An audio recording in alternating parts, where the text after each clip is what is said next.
Hello，各位觀眾大家好啊！我而家所在嘅位置咧係中華廣場7樓，咁喺呢度咧有好多好嘢食嘅，唔知大家以前有冇嚟過呢度食嘢咧？啱啱結束今日嘅直播，咁喺呢度附近結束咗直播啦。有啲肚餓啦，依家已經時間唔早，係已經係差唔多12點半啦。咁啊，我會去下邊嗰個餐廳食午餐嘅，叫後街堂廚，希望嗰度唔會人太多啦。不過唔緊要啦，如果人太多嘅話咧，可能上翻嚟7樓呢度咯，都係好多嘢食。食完午餐之後，我會再帶大家喺中華廣場裏邊行下嘅。而家佢哋呢度變化都好大啦，除咗好多嘢食嘅，有賣衫啦，又有超市啦，仲有賣手機嘅鋪頭啦。咁我哋先落去食嘢先。咁喺呢度上去嘅話咧，就會係電影院啦，同埋卡拉 OK，仲有健身中心嘅。咁至於我哋要去嘅餐廳咧，就喺4樓嘅啫。好，咁我入咗嚟餐廳呢度啦。佢哋點餐係好特別㗎嚇，係喺一個電視機上邊點餐嘅。而我面前見到呢一份咧，就係我最想點嘅13腰即係東南西北中發白糖手饅各種啦。咁有13隻嘅，係一個甜點嚟嘅。我會叫一個38蚊一份。甜點就揀好咗啦，第一個竟然揀係甜點啊！我哋睇下佢有咩招牌譬如話有呢個乾包撈飯呢啲特別啦，又或者羊肉煲138一份，仲有雞煲啦98，同埋魚煲呢啲我都唔係好啱喎。仲有佛跳牆55蚊，都唔算太貴。仲有呢個廣東西關特色嘅小食好似個雀龍咁嘅，裏邊應該係雞啊、燒臘各種嘅。仲有乳鴿58蚊都唔平。燒味雙拼56蚊一份。叉燒睇上去幾好啊，48。咁咧我就想揀翻啲同外邊有少少唔同嘅嘢啦。譬如話呢個特別啦，外邊唔係成日食嘅蝦仁魚餃，釀落去個油炸鬼度。我先揀一個先，我睇下陣仲有冇啲咩得意啲嘅青菜就不必啦。18蚊碗，呢個睇上去幾好，呢個平平地點埋佢。基本上都係一啲比較有特色嘅食物啦，譬如話呢個啫生腸咧43，又唔算話太貴嘅。紫薑啫牛肉，不過我一個人嚟，叫呢啲又好似太多。咁喺餐廳呢度咧，裝修亦都好特別嘅，前面亦都見到有啲糧票，不過好似唔係咁喎，呢啲應該係復刻版嚟㗎嘛，好似以前啲糧票郵票冇咁大張。餐廳裏邊嘅佈置亦都好有特點㗎，譬如話擺咗啲公雞喺度啦，同埋佢上面啲裝修咧，唔知大家見唔見到極遠處寫住呢個位置硤口農副產品市場，就好搞笑。然之後外邊咧，硤口農副產品市場嗰度咧，仲掛住好多當然係假嘅假嘅雞鵝鴨啦。等陣食完，我哋再同大家去影我哋第一味餸就上咗嚟啦，就是呢個叫做騎樓下的燒鵝瀨粉，火鴨瀨粉係18蚊一份嘅。份量唔算話好大，唔似話我哋曾經去過嗰啲零記各種食過咁大份量嘅。咁當然咧，呢度係餐廳，價錢亦都唔一樣。其實18蚊對我嚟講咧，我覺得呢個價錢還 OK 喎。而且上邊仲見到有啲呢啲，我估計應該係鴨肉嚟嘅，仲有幾件魚皮。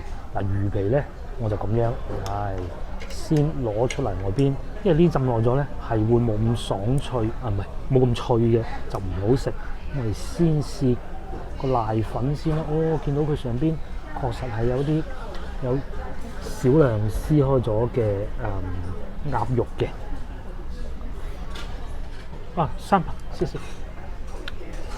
好，咁第二味餸亦都上咗嚟啦。就係呢個油炸鬼，我約開嚟油炸鬼睇下點樣先。喺外表睇嚟，佢係一條油炸鬼嚟，其實內有乾坤，我係未打開過㗎。佢唔係切成一節節嗰種嘅，佢而係真係咁樣釀喺裏邊，又幾特別喎。確實咧，你話價錢話起身32蚊，貴唔貴咧？咁見仁見智咧。確實喺外邊嘅餐廳唔係成日食到嘅。而且咧應該係要原來佢有提供一個刀嘅，真係大鄉里啊！等我慢慢切開再拍俾大家睇下。好，呢個蝦仁魚膠釀油條就切開咗啦，睇下個裏邊啲肉其實都 OK 多嘅喎，係咪？因為點解當初我揀啲味餸咧？當時我係咁諗嘅，有呢個瀨粉配油炸鬼應該好食嘅。咁我哋就嚟瀨粉啲，我已經見到我個13腰甜品準備上啦。咁講下個瀨粉咧。嗱，喺食其他嘢之前咧，我先講下個瀨粉先。瀨粉咧唔同我哋喺寧記食到嗰啲湯底好糊啊，佢個湯底係清湯底嚟嘅。咁啊，會唔會口感有啲唔同咧？有少少似我哋去東莞食過嗰種清湯底咁，但係當然啦，佢哋嘅粉條係會更粗嘅。咁我開始食啦。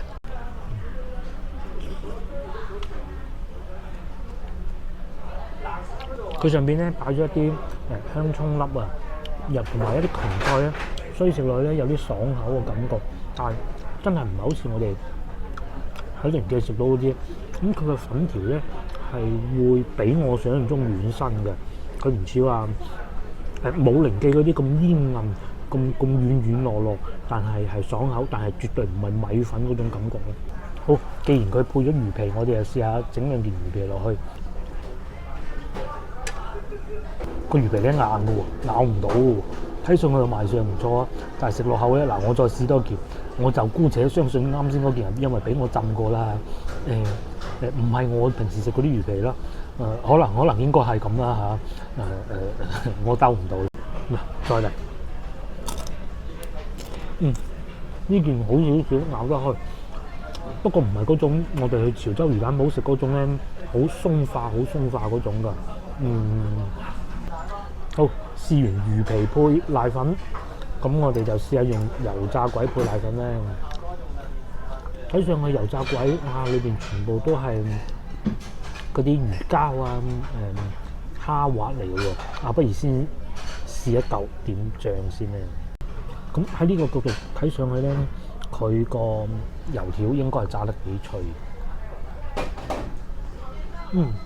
幾好嘅，真係嘅。對比啱先嗰個咧，呢個就出色得多啦。油炸鬼係外邊係經過炸過嘅。有少少油，唔算太多。因為如果你冇油嘅話咧，其實油炸鬼係唔好食㗎，冇咗嗰種油香味。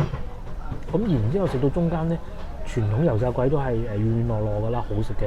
咁但係佢換成咗係肉㗎喎，果然好特別。我夾嚿細嘅，點啲瀨粉試下先。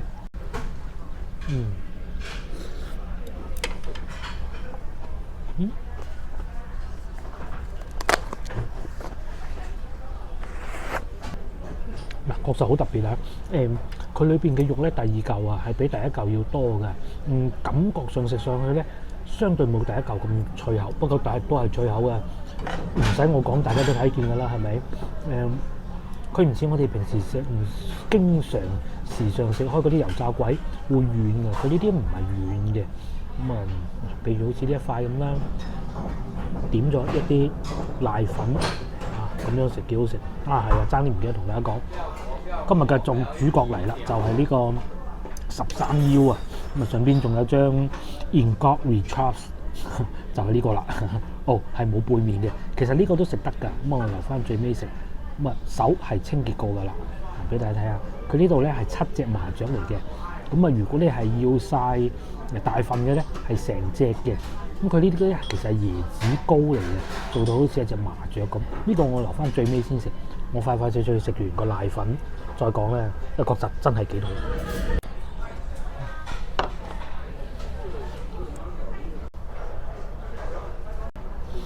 哇！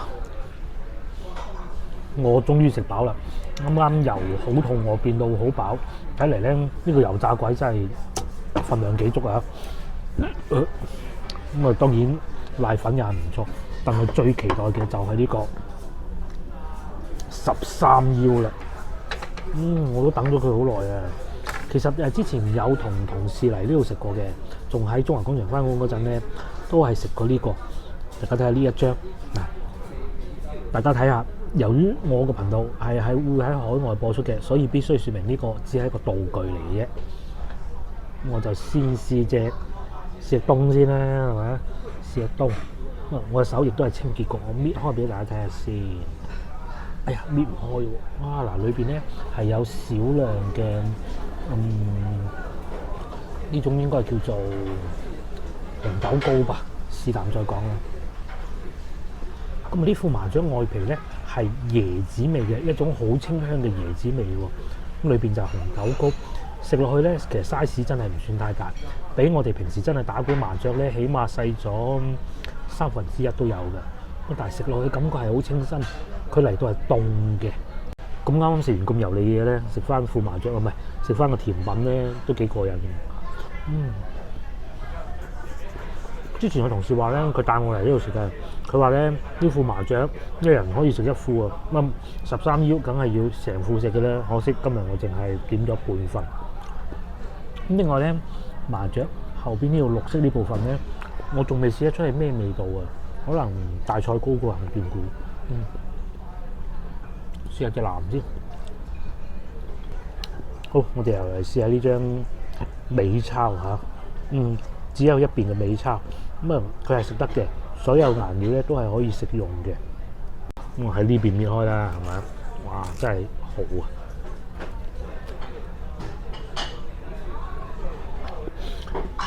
我唔記得我有冇記錯名啊？佢應該似我哋細個食嗰種叫米缸子啊，係咪咁叫？我真係唔記得。即係嗰種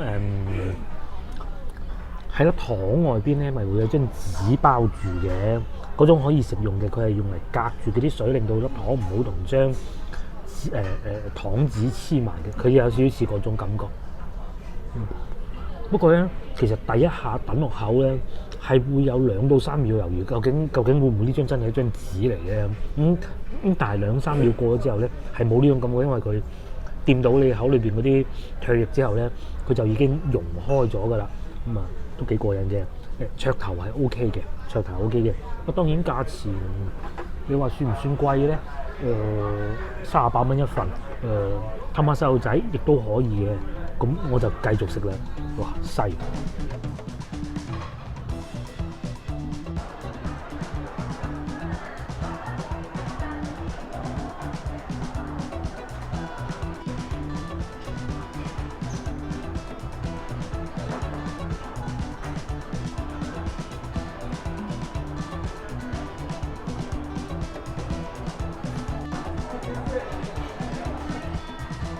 ！Hello， 各位觀眾，嘴都未抹翻乾淨添。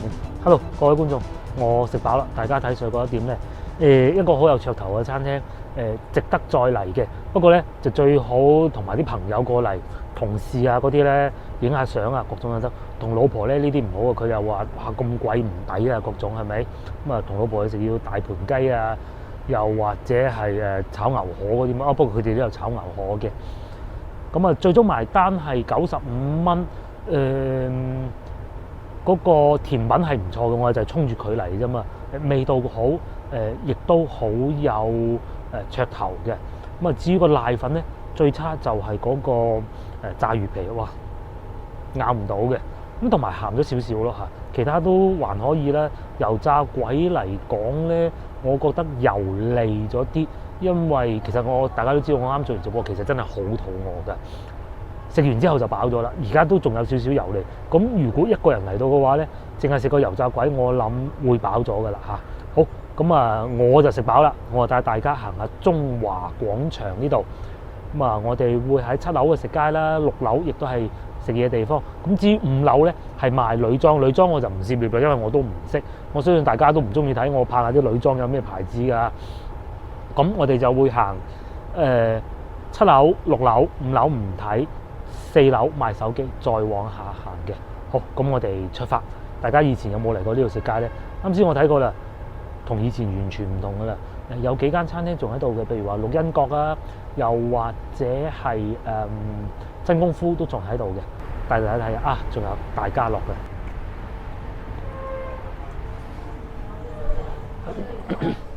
好，咁啊，首先嚟到第一間就係開咗好多年，超過6年啊，至少6年以上嘅博多一行社一個好傳統、好地道嘅日本拉麵餐廳。我記得喺我嚟中華廣場返工嘅第一日咧，我就係嚟呢度食嘢，食咗一個午餐嘅，價錢唔平㗎，40-50蚊一碗麵㗎，但係好有日式嘅風格咯。而且人哋能夠屹立咁多年係有原因。我冇辦法保證裏邊嗰個大師傅係咪日本人，但係佢哋都係好似置身於日本嘅餐廳裏邊，甚至乎咧以前咧仲會有啲日本嘅報紙嘅，真係好地道、好地道嘅餐廳。我有好多關於食日本拉麵嘅知識咧，都係從呢度開始接觸到嘅啫。咁至於鏡頭轉過嚟正前方咧，我就萬萬都諗唔到，原來佢哋已經開到嚟中華廣場上邊啦。真係冇相關資訊啦。前邊就係廣州酒家。咁喺我啱啱1個小時之前嚟呢度拍 opening 嘅時候咧，其實佢門口係排滿人㗎。嗰陣係12點半多少少，咁而家就點半鐘啦。門口已經冇人排隊啦，當然啦，因為飯點已經過咗啦嘛。咁就係廣州酒家開到嚟中華廣場，我已經唔記得咗以前呢個位置係咩餐廳啦，好似係食韓國菜嘅，係啊，叫咩名我真係唔記得咗啦。食韓國菜嘅好似係，都幾出名嗰間韓國菜。咁廣州酒家手信店。依家就梗係冇人排隊啦，因為已經差唔多2點啦嘛。而家廣州酒家開到上去呢啲百貨商場上邊啊，咁隔離就有呢個星月城。據我所知，好似喺珠江新城亦都有一間，我唔記得係咪呢個啦。如果係嘅話咧，嗰間餐廳都唔錯。早2年同屋企人去過食過，還可以。爸爸媽媽好高興啦，因為佢哋中意食啲新奇嘅嘢啊嘛。咁我同我老婆成日去食，所以就唔覺得太新奇咯。咁至於左邊呢度咧，就係我未食過嘅，叫做應該從左邊開始讀啊，叫做炭鹽，應該都係一個日式嘅餐廳睇上去。咁炭火烤肉咧，我哋未入去食過嘅，不過喺呢個角度睄埋去咧，都幾多人㗎噃。咁嚟翻到接近戶外部分咧，就見到呢個北加水的椰子雞。其實我同老婆成日都想去試下椰子雞嘅，但可惜一路都冇機會嘅。相信會幾好食嘅。即便唔係呢一間都好啦，有好多餐廳都提供椰子雞，即是話喺個煲裏邊淨係落啲椰子汁去烚雞啦。係啊，我睇見裏邊客人都幾多嘅。我記得呢個位置以前係曾經食牛肉火鍋嘅不限量，即係自助餐形式嘅牛肉火鍋，而家就變咗椰子雞啦。咁隔離仲有一個話哪吒，呢個係哪吒嚟嘅，叫做熱火哪吒紙包牛蛙。呢個未食過，唔知係點嘅咧。喺隔離咧，亦都有一間開咗好耐嘅叫做秦王拉麵。呢個一直都想試啊，可惜佢仲未進駐珠江新城啦。係啊，即係都係嗰啲西北菜啦、拉麵啊、羊肉串啊、嗰啲涼拌嘅麵皮啊各種咯。個價錢睄下先。嗱，涼皮12蚊份，唔算太貴。又或者牛肉麵20蚊份，幾好喎，價錢平過喺珠江新城嗰啲嚇。好，咁我哋繼續行喺左邊咧，仲有一個啱先我經過嘅時候，我已經覺得好奇怪㗎啦。究竟呢個係咩餐廳？原來佢係廣州其中一間比較出名嘅御前17嘅日式料理。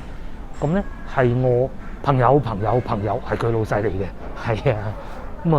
據說咧聽古仔咁講啫嚇，話佢哋以前餐廳經營得唔係幾好，後來個老細苦苦求學，經過一段時間嘅學習啦，咁就提升咗佢哋嘅餐廳。但係呢個就係聽翻嚟嘅古仔嘅啫，朋友嘅朋友講俾我聽嘅。咁至於對面咧就係以前我喺中華廣場翻工而家最多嘅地方，就係真功夫啦。當時我記得仲有好多團購餐嘅，呢度坐落幾舒服，而且咧。嗰排我個腸胃唔係太好，個膽唔舒服係啦，咁咧只有食佢個人先至舒服翻啲嘅啫。食咗好耐嘅，偶爾都會同同事阿南哥過嚟呢度試下啦。不過佢成日要外出，咁啊所以機會唔多。呢個幾好嘅真功夫，其實應該嚟講係從嗰陣開始咧，我就愛上咗真功夫。以前覺得佢哋一般，呢啲老餅嘢點會啱我哋啲後生咧？姑且講住自己係後生先啦。好，咁啊繼續往前行。我記得以前呢度都係食街嚟嘅，喺左邊呢度咧係會有好多好似類似 food court 嗰啲咁樣咧。你去 A 鋪頭點咗餐，然之後坐喺右邊呢度食嘢嘅。咁但係而家就已經變成一個係面前呢個賣奶茶㗎啦，後邊係四川麻辣火鍋。點解我知咧？唔係因為我啱先行過，係我喺呢度咧聞到好濃烈嗰種麻辣火鍋嘅火鍋料嗰啲味嘅。哦，咁呢度係叫做錦里有家。哇！真係未聽過，應該唔係嘅，叫做窩小鬧啊。用廣州話嚟讀都真係唔係好慣。原來佢仲有一個明星嚟做品牌嘅，真係未食過，唔好意思啊，我唔識形容。不過咧，從呢個角度睇埋去啊，佢裏邊裝修都好別緻喎，而且嚟到呢個鐘數都好啦，客人都係唔少嘅。咁啊，再往前行咧，其實就係觀光電梯啦。唔知大家以前有冇坐過呢個觀光電梯嘅？我上嚟通常都係坐呢個觀光電梯，因為佢好方便。你一落去咧就可以去到中山三路噶啦。咁好，7樓呢度行完啦，我哋落翻去6樓先。咁如果啱先嘅7樓全部都係餐廳嘅話咧，其實6樓咧除咗餐廳以外，仲有其他鋪頭，譬如話面前呢個家私鋪啦，係啊。咁我記得以前呢度仲係會有金魚缸賣嘅，不過而家就似乎冇咗啦。前邊呢個廚房生活館，呢個牌子好似我都聽過，因為我哋廣東人咧好少會去呢啲家私鋪度定製嘅。咁佢係一種定製嘅家私，即係譬如話你俾個尺寸佢，咁然之後咧佢就會幫你設計家私咁咯。咁嚟到中華廣場呢度咧，就不得不提呢個餐廳。呢個餐廳一定要喺呢度先至好睇嘅。喺垃圾桶呢度睄埋去咧，就係大名鼎鼎嘅綠茵閣。因為咧喺下邊一路望落去咧，就係廣場啦嘛。喺大門口一入嚟就可以望到佢噶啦。我哋換個角度俾大家睇下先。就係下邊啦，好多人坐緊手扶電梯啊，各種嘅。咁一上嚟就可以望到成個綠茵閣。咁因為今日呢條影片咧，主要係講飲飲食食嘅，呢啲定製家私咧就可免則免，盡快跳過啦。而喺前邊亦都有大家一個比較熟悉嘅餐廳，就係大家樂啦嚇。好多時候咧，同個老婆嚟中華廣場啊，其實都會選擇佢嘅，因為實在諗唔到去邊度食啊嘛。咁都唔錯嘅，大家樂有幾好食，我諗大家都應該耳熟能詳啦。咁至於環境最好嘅，當然就係綠茵閣啦。哇！睇下裏邊外邊呢幾個位咧，好搶手嘅嚇。唔知有冇機會下次同佢老婆過嚟試下咧？綠茵閣啊，喺廣州最老牌嘅，都唔算最老牌嘅嚇，因為有老牌嗰句嘅西餐廳咧，咁價錢其實都唔算太平嘅。等我睄下先。譬如話左上角嘅牛扒啦，168蚊，沙律39蚊會員價。仲或者右下角最貴嘅193蚊牛扒，確實真係唔平嘅。不過人哋貴得有道理嘅。咁至於喺大家樂前邊呢個叫做俏鳳凰嘅牛粉咧，當時咧我就同個出納叫我文英，文英大我12年嘅一個出納啦。兩個人喺度值班，冇嘢食喎，我又買咗呢個嘢食。嗰陣差唔多過年啦，所以公司冇人值班。食完之後咧就嘔到年30晚咯。如果我哋2個人都嘔嘅話，咁就唔係我哋問題㗎啦，係啦。咁當時我哋都冇追究啦，你點追究啊？冇事就算啦，係嘛？一個人喺翻度咪得咯，就係咁啦。咁所以以後咧一路我都對佢係有戒心咯。至於呢度就係大家樂啦。再將鏡頭轉過嚟左邊咧，就係喜茶。因為我當時咧公司同事後生仔較多啊，所以咧有時候揾唔到人咧，就叫人過嚟喜茶睇下佢喺咪度咁啊，知道就係揾到人㗎啦。好多時候佢哋都會喺度打等喜茶。而家睇上去好似冇咁多人不過都有2-3個人排隊。通常咧點喜茶咧都係要預先訂好嘅，訂好咗先至過嚟攞咯。好唔好飲咧？好飲嘅，真係好飲嘅。但係你話值唔值得咁樣等同埋個價錢咧？我又覺得如果冇咗呢兩樣嘢，可能會好啲咯。好，咁啊呢一部分我哋就行完，我哋去翻後邊嗰部分，仲有好幾間餐廳啊！唔記得同大家講下前邊添。前邊咧而家封咗啊，係唔可以喺呢度上噶啦。前邊一路往前行出去，咪見到有道門係鎖住咗嘅。其實嗰度咧係一個玻璃嘅走廊嚟㗎，可以喺嗰度睇到省體場㗎。有時候咧喺呢度係可以睇波添嘅，好神奇咧！我都同大家過去睄一下，不過大門已經係鎖住咗㗎啦，係嘅。咁啊呢個方向可以望翻過去，往東邊望咯，就係呢度啦。咁以前咧仲喺呢度可以上到去麥當勞嘅，但係而家麥當勞好似冇咗，就係呢度。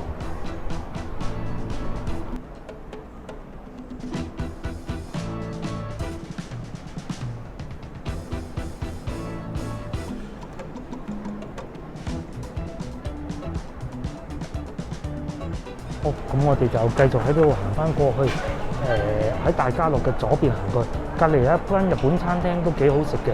之前有同啲實習生嚟食過咯，佢哋都讚口不絕。就係前邊啦，呢個叫做我都唔識得點讀嘅，因為佢唔係漢字嚟嘅嚇，就係 Coco。我暫且叫佢做學翻屋啦嚇，係食咖喱飯嘅。佢單價係會比較高，但係咧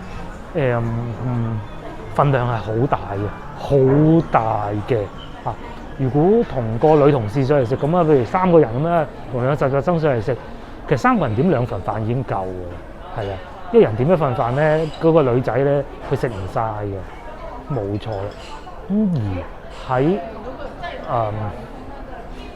呢個日式咖喱飯對面咧，就係呢個我哋上次曾經嚟過食過嘅，已經變咗順德小廚嘅野妹餐廳啦，已經變成順德小廚，裏邊基本上所有格局都冇變過嘅，就係換咗幾盞燈咁嘅啫。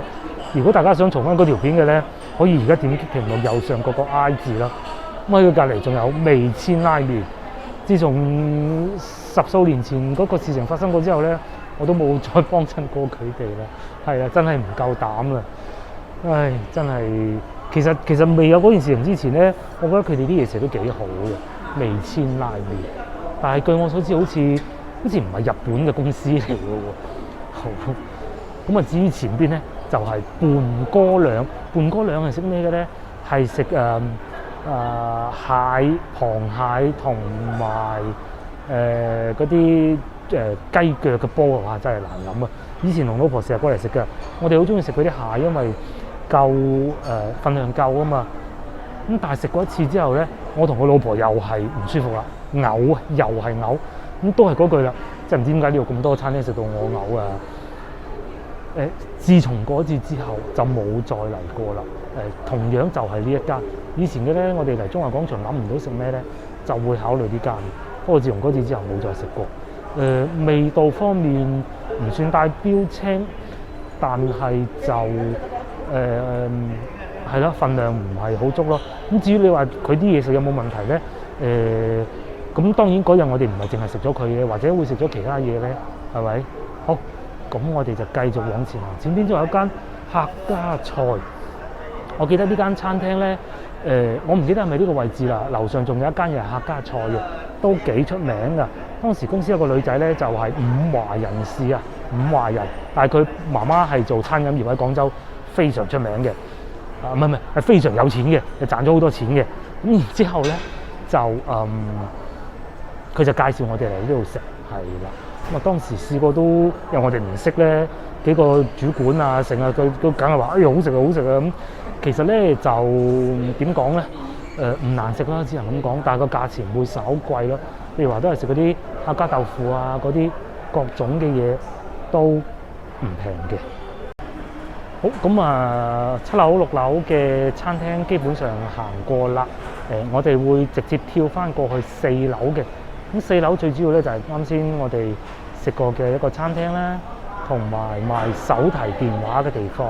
咁以前咧買手機咧嚇，唔好講手提電話啦，買手機咧，咪係要去烈士陵園買嘅。依家嗰度得翻4、5間鋪頭，好多時候都係淨係做維修嘅。當時有不少咧係移咗過嚟呢度嘅，搬咗過嚟呢度嘅。咁啊，至於點解嗰度咁樣唔做咧，係有佢個原因嘅。咁我就不必喺度投述啦。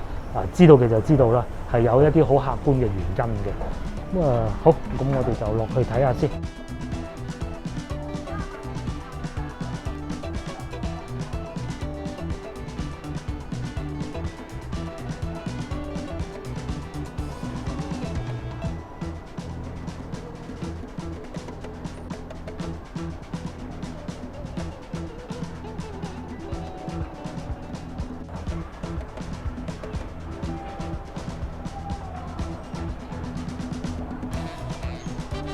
好，咁我哋就落到嚟4樓啦。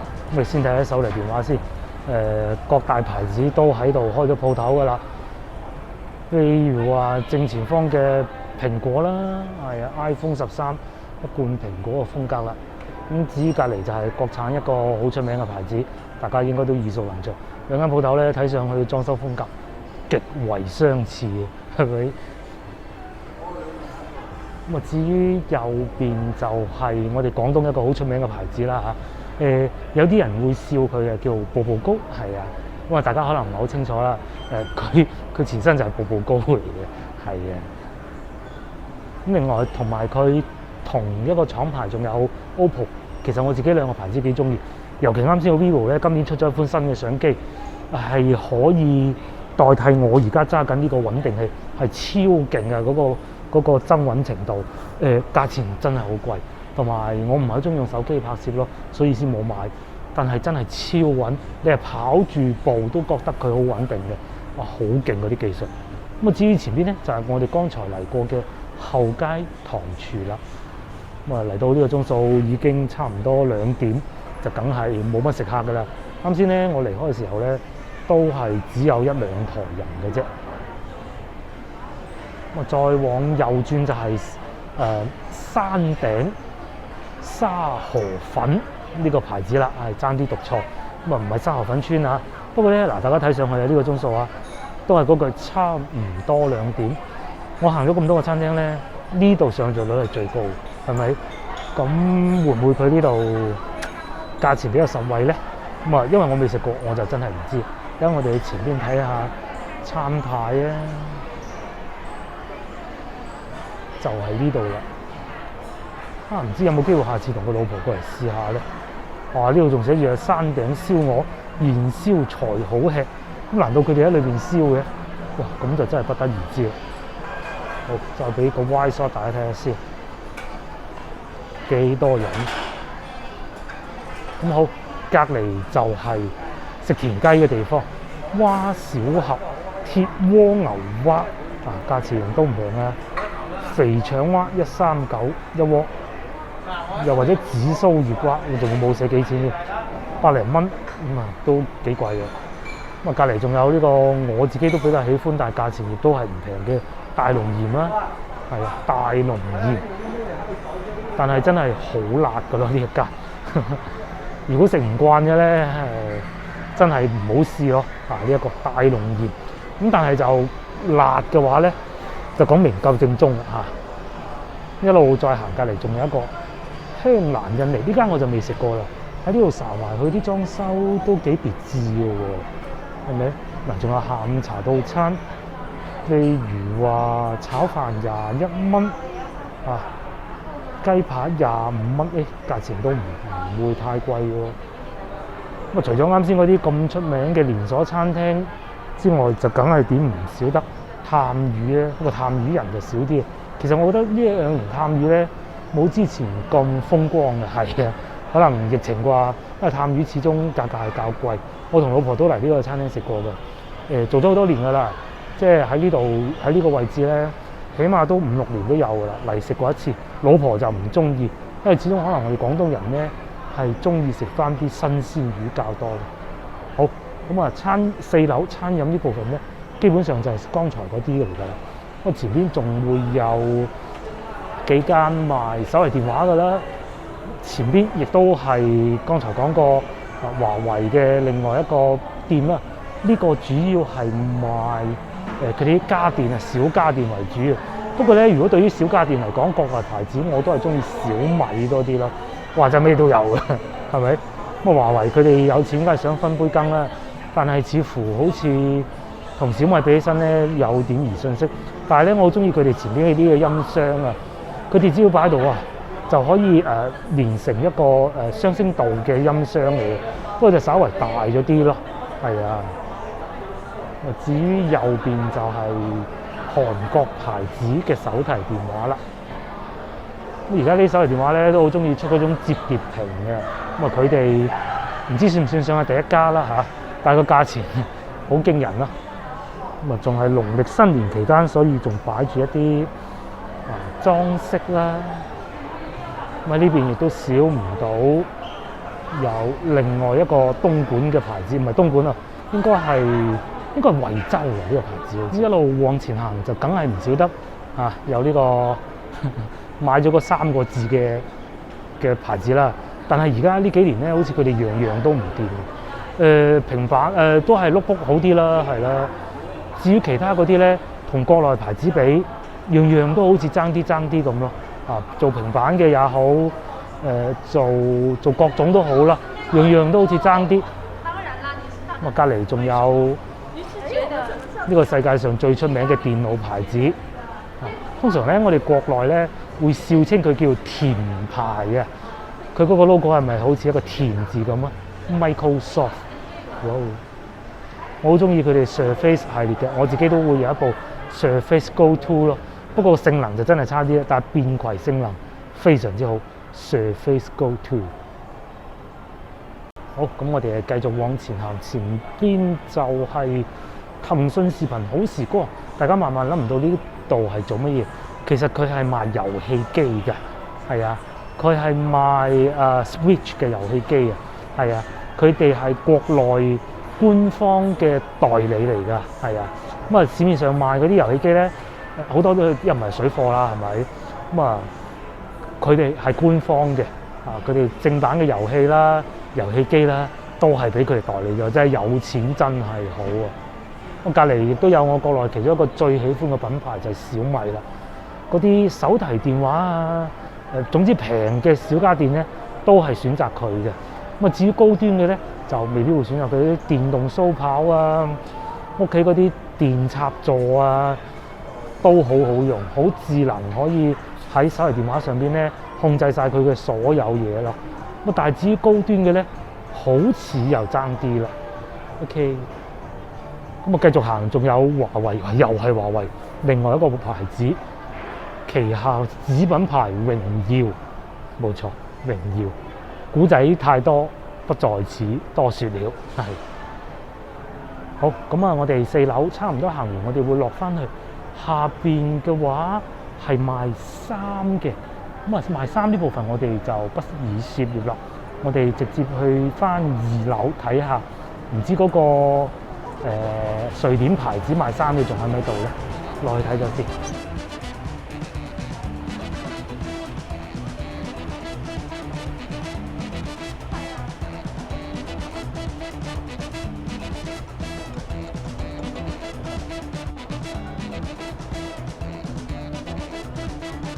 好，咁啊，3樓呢度咧最出名嘅就梗係前邊呢個超市啦嚇，百佳。我哋通常都係會叫翻佢做百佳嘅。咁啊確實佢又真係百佳旗下嘅超市嚟嘅。好似曾經有一段時間，定係唔知依家啦嚇，佢哋變咗啲個叫永輝嘅超市嚟嘅。咁啊，其實都係同一個集團下邊嘅啫，就係呢度啦，百佳。我仲見到買滿258嗰啲油嘅餸咯。咁至於呢一層其他部分咧係女裝我就唔同大家涉獵啦。係啊，我諗都冇乜嘢好行嘅啫。呢度都幾多女裝賣喎。咁至於2樓呢部咧，有好大部分都係前邊呢個瑞典品牌啦嚇。當時出現嗰種風波嘅時候咧，我哋都會以為佢唔做㗎啦。咁啊，其實一段時間我都幾中意佢哋啲嘢㗎。不過咧就點講咧？新派咗啲咯。同埋會係啲碼數比較難揀咯，係啊，好似啲童裝也有啦，好，咁我哋就繼續往前嚟到2樓呢度咧，就開始慢慢又多翻啲奶茶店啦，又或者一個勾啊運動服飾。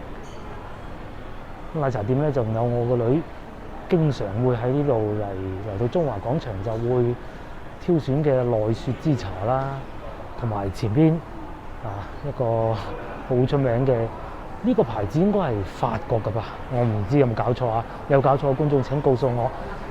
哈根達斯係啊，咁好多時候都會以去哈根達斯食雪糕作為一個比較洋氣嘅標誌嚟嘅。咁喺我屋企附近咧，係應該係有廣州其中第一間哈根達斯，係就喺淘金坑嗰度㗎。咁然之後咧，當時好多人都係為此過到嚟，後尾加租加到佢哋頂唔順為止，係啊，真係驚人啊！最尾接手就係中國銀行，咁銀行梗係冇所謂啦，係咪？咁大集團銀行喎，中國銀行喎，係咪？咁所以租金都係會嚇跑唔少人嘅，係加租加到哈根達斯都頂唔順。前面就係奈雪之茶啦，哇，幾勤力喺度整緊奶茶。咁至於前邊就係另外一個國內比較出名嘅牌子。嗱，如果我冇記錯咧，喺前邊係可以往右轉嘅。咁以前我仲喺呢邊翻工嘅時候咧，有時中午會過去嗰個茶餐廳食晏嘅，幾好嘅啲嘢食到。我唔知而家變成點啦。我哋都過去查下，同埋嗰度有間綠色嘅咖啡店，嗰度都係有嘅。咁呢度咧仲有呢個自己 DIY 嘅 T 恤啦，自己喺上邊喺一個簡單嘅衫上邊畫上自己嘅圖案。不如我喺度整件寫住自己嘅頻道名，然後第日出鏡就要用佢，咁都幾好喎。咁至於前邊就係我剛才所講嗰個茶餐廳，已經冇咗啦，變咗一個意大利咖啡店啊，就係呢度啦。以前呢個位置應該係一個綠色咖啡店嚟㗎，係啦。依家睇上去佢啲凳都仲係嗰啲嚟咁嘅，好似冇咗啦，冇咗啦。反而隔離嘅呢個都唔係喎，係佢有賣嗰種咖啡啫，真係好笑。好，咁我哋喺呢度過翻去，基本上行完㗎啦。我哋等陣都會落翻去1樓嘅，喺呢度係過得到去，呢度係會去翻寫字樓嗰個方向嘅。係啊，咁以前有好多時候咧，都係會喺上邊寫字樓嗰度落嚟，然之後喺呢度出翻去嘅。我哋就喺前邊呢度落去，落翻去就會去到中華廣場嘅1樓，咁嗰度係可以連翻過去流行前線嘅，咁但係流行前線我哋就唔涉獵啦。以前喺面前呢個位置藍色咖啡店呢度咧，亦都係另外一間港式茶餐廳，係好出名，好似叫做表叔定咩嘅，好好嘅。而家變成咩話？藍色咖啡店同埋直髮嘅地方。咁喺呢度咧係可以穿翻出去東窗南各種嘅，我哋就唔喺呢度穿，我哋繼續同大家行埋最後呢個階段。同埋呢度咧好搞笑㗎，大東街嘅新冠疫苗接種點咧，其實就喺呢度上邊嘅啫。啱先我 check 過啦，佢係可以接種嘅。好，咁我緬懷完啦，都係匆匆望兩眼啫。喺呢度我哋會行翻去大門口，咁再睇下大家附近有冇咩以前呢度行過睇過食過玩過嘅嘢咧。其實我都有一段時間冇嚟嘅啦。自從佢整好咗之後，好似亦都只係嚟過1次咯。而家都變得幾靚喎嚇！哇，前面仲有賣車㗎啦。話說咧，中華廣場起之前咧，以前呢度係一個摩托車嘅零配件批發地方嚟㗎。咁後尾咧，咁佢徵呢度喎，但係人哋唔制啊，係咪先？咁既然係咁，就將個商場俾你負1樓，淨係做摩托車零件批發嘅，就做咗好長好長一段時間。嚟到依家咁下邊全部都係賣體育用品㗎啦。嗱，有隻炮啦，又有3間啦。我覺得咧，中華廣場呢度1樓咧係比較奇怪嘅。竟然係有賣假髮啦、玉器啦。喂，按道理唔係應該1樓係租金最貴嘅咩？呢啲點會頂得順啊？咁真係不得而知啦。嗱，譬如好似前邊有幾間賣玉器㗎啦，呢間執咗嘅，以前其實係賣假髮嘅，係啊。一路往前看仲賣緊呢啲Polo添，係咪？你覺得佢一個月會俾10幾萬租金咩？我唔覺得會咯，係咪？即係可能1萬幾千租金，咪租個地方賣啊，散下啲散貨啦咁。咁啊好奇怪，點解佢哋呢度會咁樣啊嚇？當時我有好長一段時間都唔理解。嗱，譬如話前邊呢個假髮啦，係啊，尤其喺左邊呢個假髮，呢個開咗好耐㗎啦。係，你可以話，哎呀，咪賣假髮佢利潤高咁，喂，咁但係問題係你利潤幾高都要有營業額先得㗎，係咪？真係不解。哦，咁我哋繼續往前行，就會去翻到正門。咁喺前邊我嘗試下往右轉，睇下以前嗰間新加坡麵包鋪仲喺咪度先。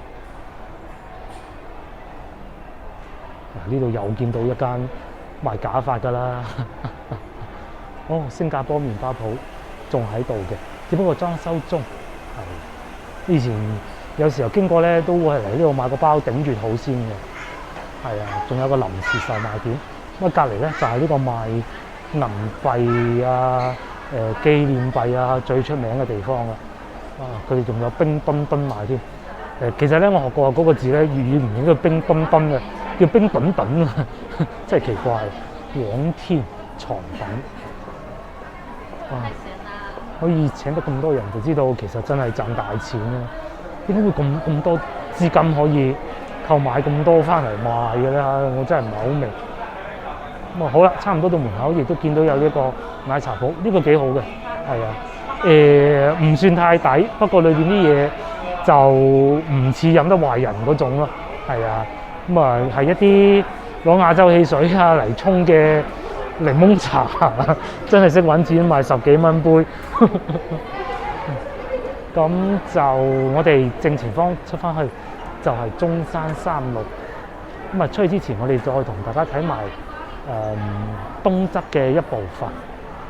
嗱，呢度就係中華廣場最熱鬧嘅地方，好多人都係喺下邊上嚟啦，喺下邊呢個手扶梯就可以落翻去流行前線㗎啦。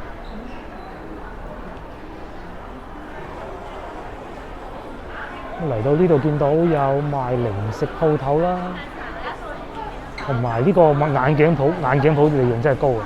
呢度開咗好多年啦，眼鏡鋪起碼6、7年都有啦。係咯，可以屹立咁多，隔離咁多咧，甚至乎連賣奶茶嘅鋪頭咧都換過幾輪㗎啦。Coco 未換過啦 ，Coco 由始至終都係喺度，但係人哋大集團經營嘛。方叔都係新嚟嘅。唯獨個眼鏡鋪係可以撐得到咁耐，真係。如果我有錢咧，我都會投資落去眼鏡鋪。好，咁我哋就喺呢度穿翻過去，係啊，見到嗱，仲有清心堂，呢個係賣涼茶嘅涼茶，唔知大家有冇飲過？好，咁我哋繼續喺度行，咁啊亦都接近影片嘅後段啦。見到嗱，剛才我都冇講錯啦，係咪？呢度係有好多賣珠寶嘅地方啦，甚至乎美甲嘅地方咧。呢個真係有點不理解啊！佢哋點會承擔得起咁睇上去應該好昂貴嘅租金？仲有開運水晶，呢啲可能你得嘅，買一嚿賣40、50萬嗰種咁。但係而家疫情期間，仲會有人同你40、50萬買嚿咁嘅石咧？咁喺呢邊仲有一間好典雅賣緊中式服裝嘅鋪頭啦。同埋玲玲姐嚇得我啊！好，咁啊，中華廣場就同大家行完、食完、玩完啦。咁啊，大家睇上去覺得點咧？好多餐廳，好多餐廳。至於購物咧，就一般啲啦嚇。咁啊，都有超市嘅，都係一個喺廣州市區好去處啊！好，咁我哋就今集到此為止，我哋約定你下集見，拜拜。